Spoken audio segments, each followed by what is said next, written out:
Hi, I'm Jeff Mowatt, here with another sales technique. And this time I want to talk about a common selling mistake, focusing on the bag of money. Now, the bag of money is a term that was coined by my colleague and friend, Tim Breithaupt. The bag of money is essentially the economic buyer when you're helping people make a buying decision. The person is actually paying the bill. Now, the problem is when we focus on the economic buyer, we may be losing the sale. Give an example. Another colleague of mine, his name is Donald Cooper. And before he became a professional speaker and trainer, he was telling me that he owned a store in Canada called Alive and Well. And that store won all kinds of retailing awards.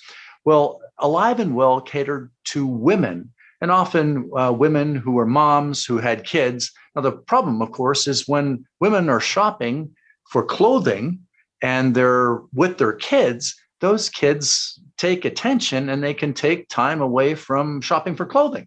So what Donald had done was they reconstructed a pirate ship within the store itself, which had all these climbing walls and everything for that. So Donald was telling me there was a mom and her child was there. And as they were leaving, the little boy said to his mom, "Mommy, can we live here?"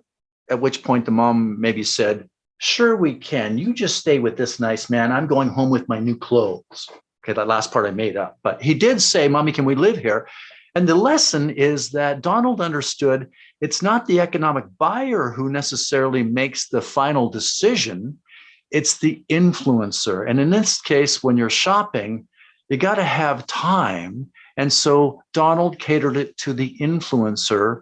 So next time you are talking with a potential customer, think about all of those influencers. If you are a wedding planner, can you imagine if you focus on the economic buyer, you are the wedding planner, Philippe, and Philippe is saying to the father of the bride, if this is the traditional wedding where it's father of the bride who pays for everything, "Yes, of course, monsieur, what would you like to have in terms of flowers? What would you like?" Can you imagine if that wedding planner, Philippe, ignored the needs of the mom of the bride and the bride herself?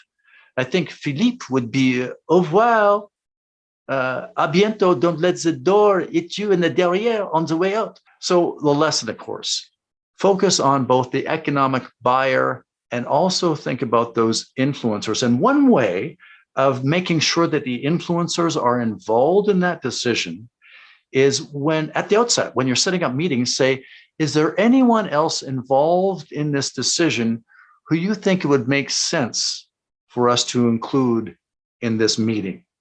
And let me just repeat that. Is there anyone else involved in this decision who you think it would make sense for us to bring to that meeting?